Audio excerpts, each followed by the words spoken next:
Hey, can I just point out that a lot of creator spaces are pretty sucky in a lot of ways. And we often think about creative spaces and being a creator, whether them, and I'm going to define this really broadly. A lot of us sort of think about creators as somebody that's providing something on social media content, that kind of stuff. But creators are really broad, and creative industries are really broad, ranging from being a designer in within the clothing industry, for example, or being an academic where they're doing their own research and they're trying to sort of figure out what is the next project that they have to work on, to being an entrepreneur where you are defining your business scope, scale and scope, and where you should go next.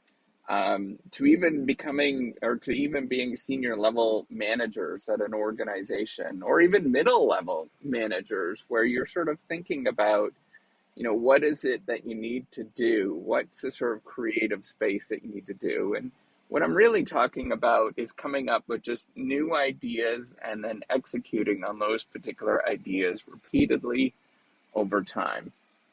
Can I just point out that, yes, there's a lot of benefits to this, and this is something I actually really study, and I'm pretty well aware of, both in terms of study, but as well as living it and being part of it. That the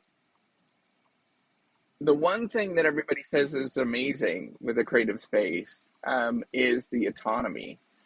But autonomy, or being able to make your own decisions and having sort of your latitude of choice, really is one of the major downfalls of any sort of creator space, because you don't know what to do, and there is a tremendous amount of uncertainty if you have no idea what to do next. And this uncertainty where you're unclear of, should I do this or should I do that? And there's no right answer. And often, it's ambiguous whether there is a right answer or not. And you can choose, it's called equifinality. You can choose one or the other, and they're basically the same thing. And so people end up getting stuck, or they end up getting really caught up in it, and what it all means, and it becomes actually a really big thing in people's lives, where they will go through major bouts of depression, for example. I've gone through moments of that. I've not did medication and all that kind of stuff, because I try to control it as best as I can with exercise and diet and all the sort of normal stuff. Um, but it is also really devastating. It's really tough to continuously beat yourself up against something that you don't really know what the right path is.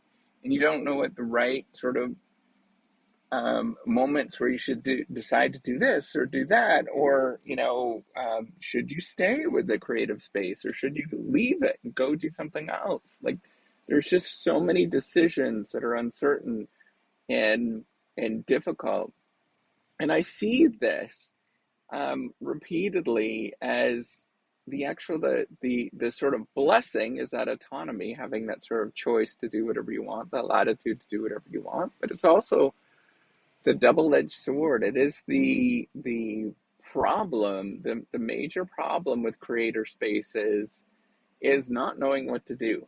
And so what I've learned, and it's not perfect by any means, and this is just what I do, and it's been kind of helpful, is to not worry. So two things is to not worry about the decision that you're making. There's really no wrong way or right way, and you're never going to really know what the answer is ever, because you can't live two lives, right? At the end of the day, I think this is a major fallacy that we all live. We have sort of statistical thinking where we think that We have this sort of decision model that's kind of taught to us early on where you can come up with different alternatives and choose one or the other. But in reality, in real life, there's only one alternative that you choose. And when you choose it, you don't know what would happen to the other. Now, statistically, you can figure this all out and do a whole bunch of stuff and sort of rigmarole. But in reality, we only know what one path is for our individual self. And so it's kind of pointless and depressing and awful to think about all the different things that you should have done, or I should have done this, or this was a better way, or whatnot. And it always kind of eats you up because you have information eventually of what was the right course of action. Maybe it's like 5 to 10 years out, and you're like, oh, man, I should have done that, but you don't know.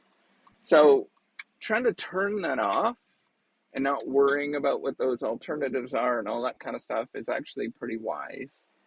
And the second thing is to just do your thing and to not get caught up in the moment where you're really not knowing what to do, and just do it and then put it out and see what happens. And then just do it again and put it out and see what happens. There's no clarity at all. Nothing. There's no clarity at all in terms of knowing what the marketplace is going to know, or what the perception is or reception of your thing that you're working on. It is a giant mess. And so it's better and it's more enjoyable for me to say screw it and just put it out there and see what happens. And now you do get a lot of rejections and all that kind of stuff, but at least you feel like you're doing something, and at least you feel like you're actually living a good life in this space, in a creator space. And that is hard to know to do that, because you get caught up in all the other stuff. So, before you start feeling terrible about yourself, just A, don't overthink things in any sort of way, and then B, just kind of do your thing and just enjoy life for the fact that you're just doing your thing. And if you do that repeatedly, it gets a little more enjoyable. It's manageable. This is what I'm saying. It's still, being in a creator space, as an academic, as an entrepreneur, all that kind of stuff. It's tough. It's a mental game, but getting into that state is super vital for me. And just being like, screw it, I'm just going to do it anyways and see what happens. That's a good state to be in when you're doing a creative endeavors. And then you refine it. And then you just keep going, and you do it again, and you do it again, and try not to get caught up in all of the possible outcomes that could happen. You just don't know. There's no way of knowing, but just do it. Go enjoy it and have fun with the creative space. Know that we have this double-edged sword, but heck, it is what it is. All right, I was quoting as, golly, I can't remember that guy's name, but the actor that imploded from 3.5 Men. Anyways, all right, take care and have a wonderful day. Bye.